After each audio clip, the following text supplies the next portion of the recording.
You have people who, I'm sort of this guy. Oh, the NHL draft is this week. Who are some names? Tell me some names. Where are they from? Position, size, you know? Give me, we talked to Scott Wheeler last week, and he mentioned somebody that sounded like somebody you would hate if he played for, like, Boston.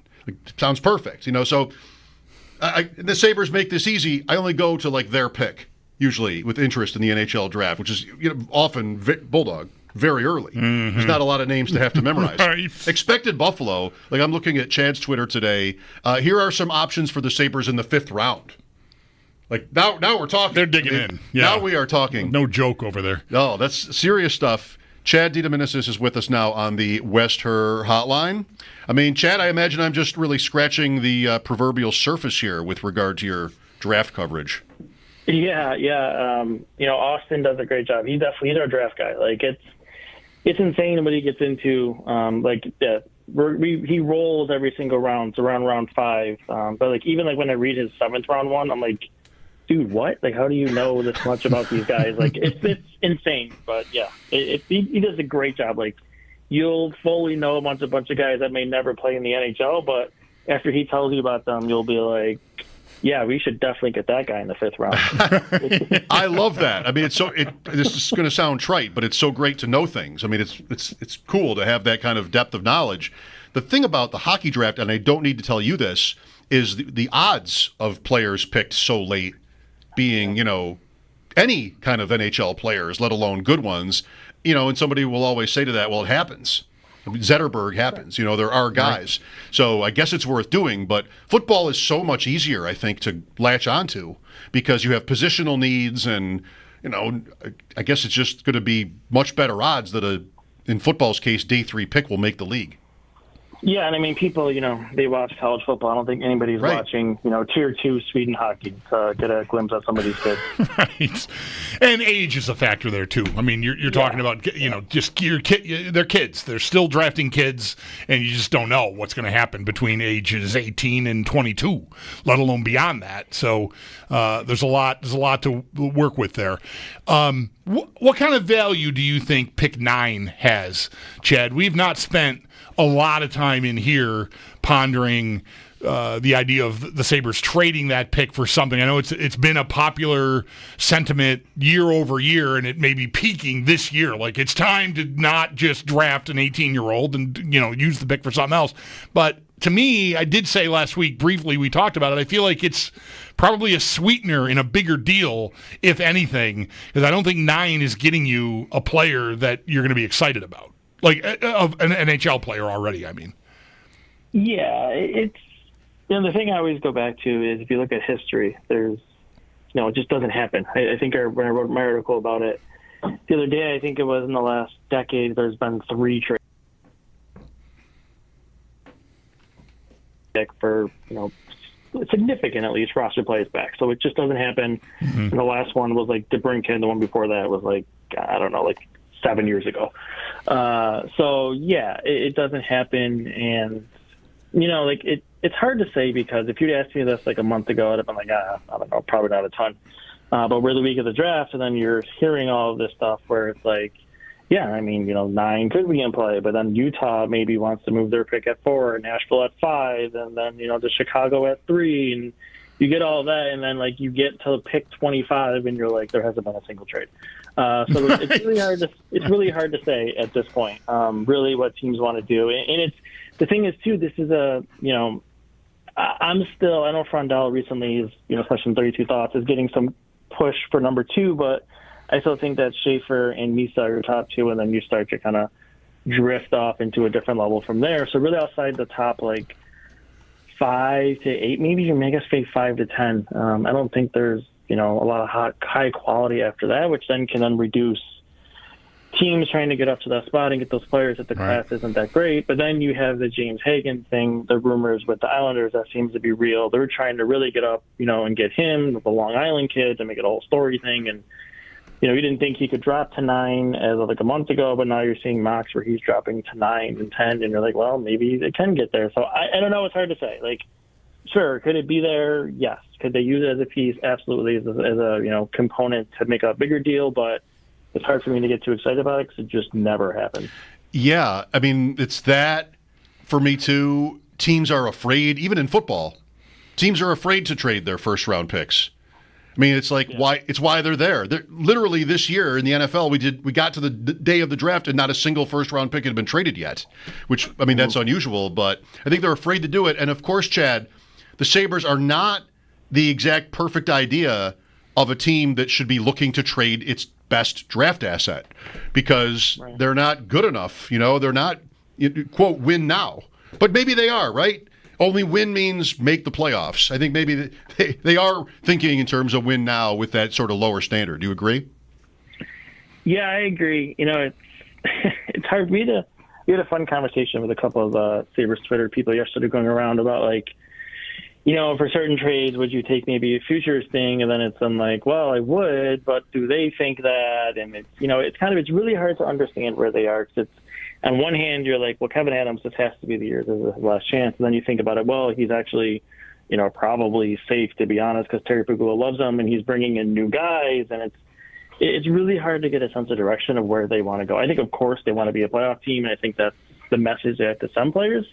But I still think if you get an offer that makes sense, that is for quote-unquote futures, maybe like a 21-year-old defenseman or something like that, I still think you consider if it's the best offer you have there, you just got to sell it properly. But I don't know. It's hard to really get a gauge, to be honest, on what they want to do, and really nothing would surprise me in terms of, you know, a type of trade that we get back, pushing all in for a playoff team or something that involves more futures than help now.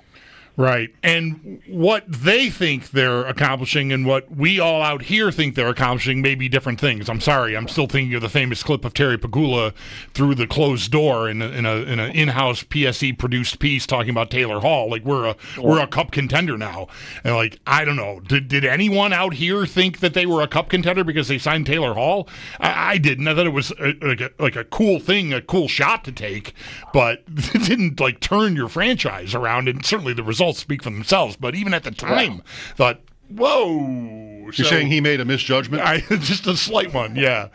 So, I don't know, man. Like, what do you think, you know, what you just said, Chad, about the trading the draft pick itself sort of can be extended to the entire week here, like the business of the NHL and trades leading into the deadline or the draft or free agency. We often get this sort of buildup like, oh, I'm telling you, it's going to be a swap meet out there, the cap, this, that, teams that are crunched and whatever. And I just feel like it almost never lives up to it. So how busy are you bracing for or expecting bracing connotes negativity, and I don't mean to cloak it that way. Do you think they'll be busy this week, the Sabres? Yeah, I think they'll get a couple of things done. I do know they want, you know, the Byram thing, I think will be done. I would anticipate probably this weekend, but definitely by the 1st of July, because they don't want that to get to offer sheet land. That limits your possibility of making a trade. So I think they're going to make sure that's done before that can even be a possibility for them. So I think Chad, Byram for sure probably happens. Sorry, done how? Like signed or moved? Oh, moved. No. Okay. Moved. Yeah, okay. I would Thanks. be stunned if he signed. I think for sure he's moved. Okay. Yeah, I would be shocked. And then beyond that, it's do they get a restricted free agent done? Do they pull off some other trade? I know there's a lot of Paterka stuff out there. You know, every time I check in on that, it just seems like that is not what it's made out to be in terms of a trade. Mm-hmm. So maybe he goes. I don't know. But every time I check in, the answer is nope. We're just nothing really going on. Just talking contracts. So, you know, we'll see where that goes. But I do think that they'll be active. I keep telling people my gut belief is they want to do something. I think that, I don't know if catches attention is the word, but at least it's significant enough where it's not just like it's not a Ryan McLeod trade. It's right. Something that the people in the league talk about maybe for the day. Like, oh, Buffalo guy. I mean, maybe like the Zegras thing in a sense is kind of like something for a day we'll talk about, you know, with getting that type of player. Something that catches some league attention. Yeah. Do you feel like any opportunity was missed there on Zegras? I don't. I'm not a big Zegras guy. I just don't think he's a fit for what they want to do anyways. He is more of an offensively focused player. If they were going to bring him in to play wing, maybe I could listen to it, but my fear is they would try to make him a center, and I already have enough question marks, so I don't need another one. Right. I mean, the price was low, but, I would hope they have something bigger going on than that. Trevor Zegras traded today by Anaheim to Philadelphia. Chad DeDominicis on the Wester hotline. Yeah, I had to jump in there. I got scared with Byram. He'll be done, right? Like, wait a minute, what? Right. What do you think his value is? Does he and 9, maybe I mentioned 9 as a sweetener, Chad, do you think Byram and 9 get you what? A partner for Owen Power, a top 6 winger, or is that too rich? No, I think there's definitely interest in him. I think there's some value there that they have to make sure that they cash in on for sure. I think teams think that he's a better player than he is. Like, someone's going to get him to be our first pair defenseman, and, all the power in the world to him. I mean, you never know. Situationally, system, maybe it works out, but I'm glad the Sabres aren't going to go that route. But, yeah, I think there's value there that they should get decent assets out of it. They should get something that is a decent return people are happy about. Now, if it's like more, like I said, if it's pure hypothetical, like if you get like Wallander and a first-round pick back from Vancouver, people are going to be like, what are they doing? They got a 20-year-old and a first-round pick and another one. But, you have to have a front office that's savvy enough to go, okay, I have 2 first-round picks. Now I can maybe use one of those to get something else. And so I think it depends on the return, but if like that, something like that comes back, I think I'd be fine with that. And really, I don't think we're going to be disappointed in a Byram deal. I think at the end of the day, they did pretty good there, knowing the player that we know him. So, yeah, I'm not really nervous about that trade. Where are you, Chad, as somebody that follows the Sabres and cares about them, follows them closely and cares about them so much, on the never-ending discourse about players on the team wanting to actually be on the team? That, the Peterka stuff might revolve around, does he want to leave? We've had this with Alex Tuck. We've had this with, obviously, good to great players over the years many, many times with the Sabres. Like, how do you sort of process that? What do you think when you hear people talk about that? I mean, is it fair? Is it overrated? I don't know. I wonder what you think about that topic. I think it's a mix. Like, I think it's fair on the end of players themselves being upset with the situation that they're in. And I think that's part of Peterka's thing is not only does he want to, it's not so much he doesn't want to be in Buffalo. I think he wants to get paid fairly, and he also has some concerns about the direction of the team. And those are fair concerns. And again, I don't think it led to a point where he's asked to be moved or, wants out. I don't think we're there yet.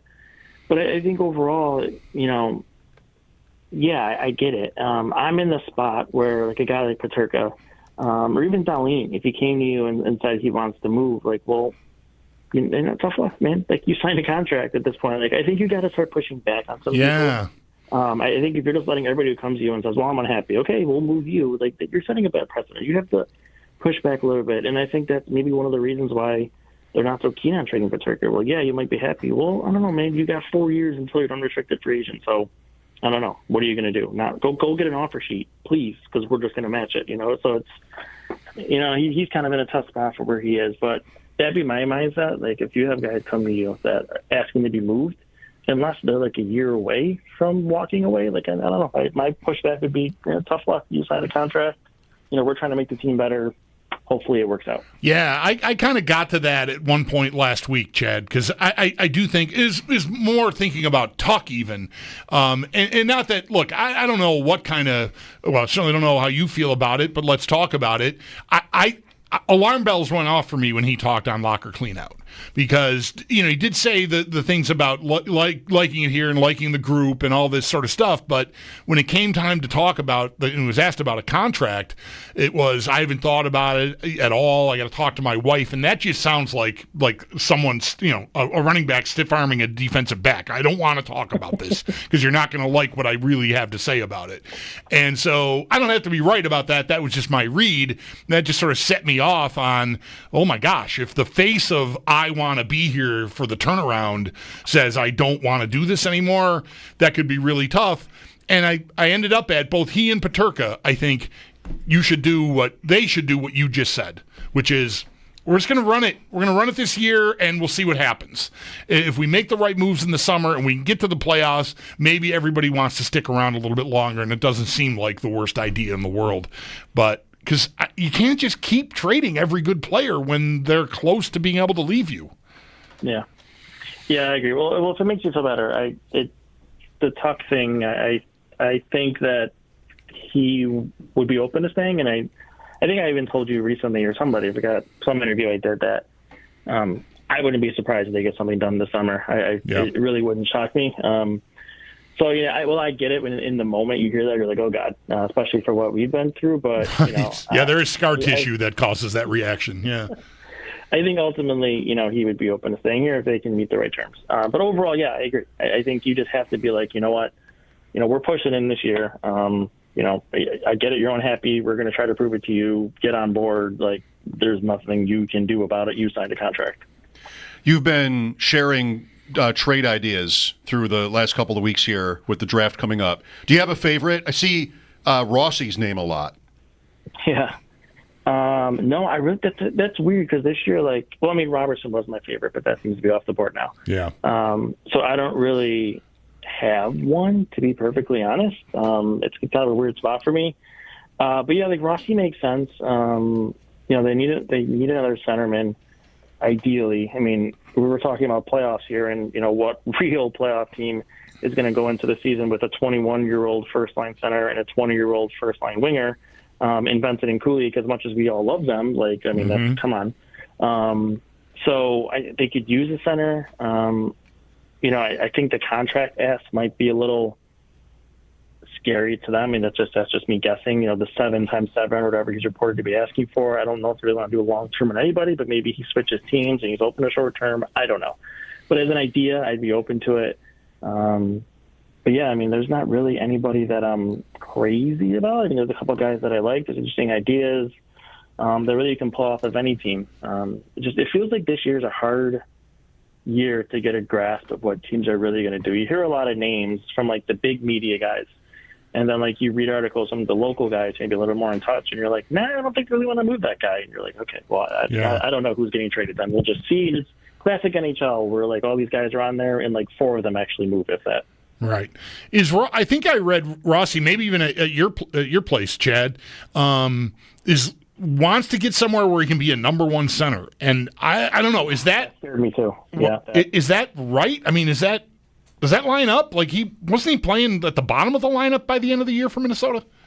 Yeah, that's why he's mad, because they put him in the fourth line player in the playoffs. Yeah, when I saw that, I was kind of oh, if he wants to be first line center, I don't know if he's that. Right. It reminds me a little bit of Natchez. He doesn't want to stay in Colorado. He's unhappy because he wants to be a first line center, and it's buddy, there's 3 teams I've now told you that you are a winger. It's it, Right. So yeah, when I hear that kind of thing, it kind of gives me some hesitation. But I don't know, maybe you trade for him and he sees he has Josh Norris and Kulik ahead of him. So in his head, he's like, oh, I could be a top line center here because Norris only plays 20 games a year and Kulik is 21, and you can make that work. Let's end on Norris, Chad. What are your expectations? Is it too hard to say with the injury risk with him and how his Sabres career has started? Yeah, basically. I mean, if he plays, I think you have a decent player there, but if he plays is the thing. And the other part of it that really has really bothered me from day one when they made it. He's a little bit better of a defensive player than Cousins. That's fair. But it's the stylistic similarity to a lot of the players of him being a straight finisher. And there is just not any playmaking ability there. His primary assist per hour, the last couple of years, is near the little bottom of the league. I think I saw a tweet where Ryan Reeves had a higher primary assist per hour rate than Norris had at 5-on-5. So yeah, you have a lot of finishers on your team, and then you added another one, and oh, by the way, he now makes more than Cousins, and he's signed for 5 or 6 years. It's and then you have the injury stuff. So yeah, I mean, if he plays, I think you have a decent player there. It just increases the need to get some sort of playmaking player in there that can distribute the puck to all these guys that finish. But at the same time, they score these goals every single year, so maybe it doesn't matter. I don't know. But logically, you would think they need some sort of puck distributor in the top six. I know Mike said we'd finish on that, but I want to squeeze in, I hope it's not too long a response. What's your idea in goal? I mean, what they'll probably do is just go with what they have and leave Ryan Luukkonen. I don't love it, but I don't. At the same time, like I can't find a better idea. Exactly. That is the exact answer. That's the best way to put it. I can't find a better idea that's reasonable and realistic. We need to find somebody who can find a better idea. If we can't find a better idea, we need to find somebody who can. No offense to you both. Thank you, Chad. Well, it should be an interesting week. Let's hope anyway. Yeah, I hope so. I hope we get some fun stuff to talk about. Let's go. Thanks for your time.